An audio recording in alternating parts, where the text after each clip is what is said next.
Hello, my lovelies. Again, we are going to be talking about one of my favorite subjects, dark Disney theories. This is episode 2. Episode 1 is going to be in a playlist that I will be making shortly, so you guys can see all the episodes in one thing, because I plan on doing a lot of these. And I have the candles lit behind me because it is a glorious fall day. I don't know where you are in the world or whenever you're watching this video, but it is fall here in 2021.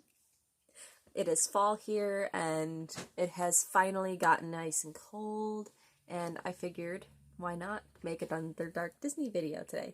So without further ado, grab your snack, grab your drink, and let's talk about it. Roll intro!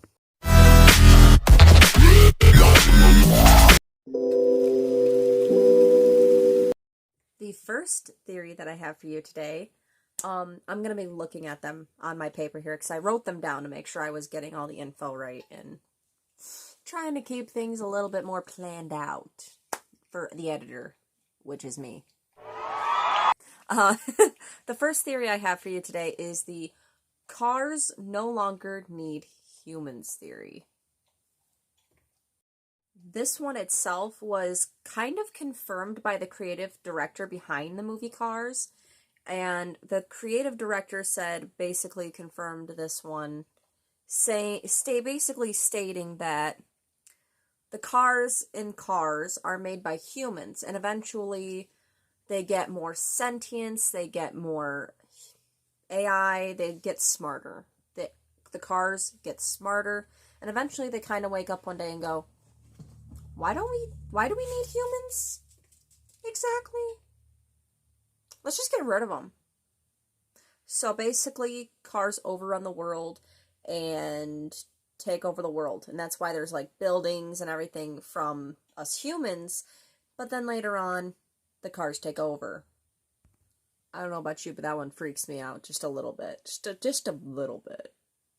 What do you think about this theory? Discuss in the comments, because I want to talk about that one. Alright, on to theory number 2. This one is the credit card fraud theory. This one isn't like post-apocalyptic, but criminal.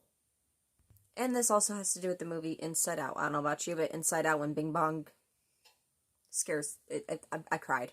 I cried when Bing Bong... Yeah. But anyway, in the movie Inside Out, when Riley takes out her mother's credit card, she sees her mom talking, and a lot of people have actually realized, they've paused it, which a lot of people seem to just pause things in Disney movies. They've paused it and they see that there's a different name. When you sign on a credit card, when you get a credit card, you have to sign a little thing on the back below the scanning bar to prove that it's for you, that it's your card. And I guess it says a different name on Riley's mom's than her mom's name. Riley's mom's name, which I didn't even know this until I started researching this theory, is her mom's name is Jillian Anderson, but the back of the card is signed by a K. Ann Anderson. Also, it could be a fake name, which is why the family had to move so quickly in the beginning of the movie, which causes the emotional distress, which drives the events of our film.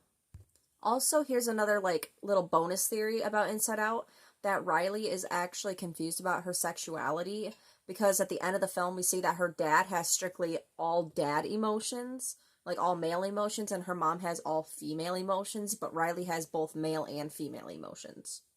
I actually really like that one. I think it's a cool theory. And another bonus thing, Inside Out was partially inspired by the ride Body or Cranium Command, which was a ride at Walt Disney World. And an animatronic named Buzzy was stolen from that ride. I will make a whole video about Buzzy. I will. I love that case. Because Buzzy hasn't been found, and I want to know what happened. But enough about that. Our third and final theory of the day. I might include another one, I'm not sure yet. Wait and see. If you haven't hit that like or subscribe button now, go ahead and do it. Yeah, I'm not good at this. Our third theory. Also, 45% of you guys are not subscribed. Yeah, I looked at my analytics. 45% of you are not subscribed, so if you're not subscribed, please do. It really does help out my channel. Anyways, our third theory. Our third theory is that Edna was a villain theory. Yeah, let's unpack with that one. This one basically goes that the reason why Edna has so much, like, guns and stuff, because you see in the movie Incredibles, if you don't know who Edna is from, she is from the movie Incredibles. Edna Mode has, like, lots of guns and lasers, like, at her front door. And so this theory basically goes that she used to be a double agent. Edna used to be a double agent, and she used to work for both the villains and the heroes by designing her suits to have capes, which would kill the superheroes. Which eventually, you know, led to, I forgot what the girl's name is in the beginning, but anyway, she has a cape and she gets sucked into the wind turbine. You guys know the scene, right? Where she gets sucked into the wind turbine and basically brings down the entire plane of people with her, which we kind of just gloss over that in the movie. But that's kind of why supers had to go into hiding. And so they arrest Edna. They arrest Edna for it because they find Edna's suit design company, like the receipt at the girl's home, the Supergirl's home or something, and they track it back to Edna and they arrest her.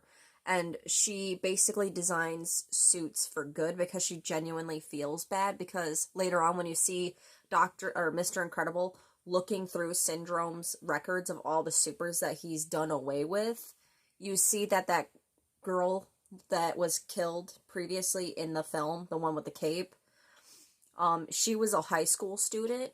Like, she was only like 16 or something, actually. I think one of the theories said, someone actually went really in depth with this. If I find out where I find it, I found it on Reddit. But yeah, apparently that made Edna full of guilt, and that Edna wanted to be good, and so she developed her no capes policy. She doesn't put capes on costumes anymore, and she only designs capes for supers when she is allowed to. Which is why at first she's, like, thinking maybe she shouldn't make one for Mr. Incredible, but then she just goes ahead and does anyway. And eventually, like, at the end of the movie, when Syndrome comes to her asking for a suit, she realizes that Syndrome has kind of went evil, and she deliberately puts a cape on Syndrome's costume, so that way maybe he'll also get caught up in a wind turbine. Which actually happens. So, I mean, Edna's kind of like the secret hero of the Incredibles movie. Because she actually does put capes and stuff. And the defenses are just like her trying to prevent, you know, ex-villains from coming for her that she's turned in. From her being a villain that she's turned in ex-villains. And that, like, Bon Voyage, who Mr. Incredible takes out in the front of the movie. That's why she has, like, a bunch of lasers and guns and bombs and stuff herself, so that way she doesn't get hurt by Bon Voyage or any of the other guys. So that's the Edna was a villain theory. So what do you think about all these theories? Let me know in the comments below. I love you all. I really hope you have a great day. I really hope that you enjoy this wonderful fall season. I know I will. I love fall. I can't get over it enough that I love fall so much. I love the chill. I love being able to wear sweaters and bundle up and read. Because I don't read a lot during the summer. I don't read a lot during the summer because I am allergic to the sun, and, like, anything requiring effort during the summer is exhausting because of humidity and whatnot. So I love fall for the simple reason that it's warm and cozy and you can stay it inside, and yeah, so I hope you all have a great day. I hope you enjoyed this video, and don't feel free to hang out with me in the comments, even if it's unrelated. Just have a conversation. I really do enjoy it. So I love you all. I hope you have a great day. Bye.